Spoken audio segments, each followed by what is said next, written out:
Naig nga ang kapatawaran dahil pinatawad na nga sa wakas ni Minchi itong si Dara. Bigla ngang kumanta itong si Minchi nang marinig nga niyang kumakanta itong si Charis kasama nga itong si Dara.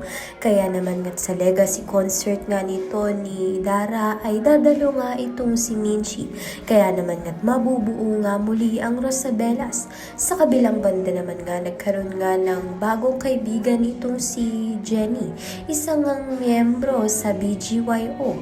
Subalit kapansin-pansin naman nga na nagmamasid nga itong si Nate kay Jenny dahil nga mukhang nagkakamabutihan na nga ang isang miyembro ng BGYO at Jenny. Subalit itong si Jenny ay maganda nga ang pakikitungo, kaya naman nga't mukhang nagsiselos nga itong si Nate dito nga kay Jenny.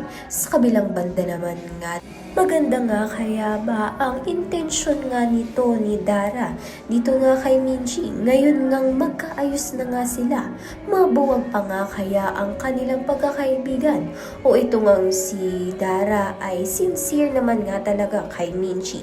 Kaya naman nga yan at iba pa ang dapat nating pakaabangan. Maraming salamat sa iyong panonood.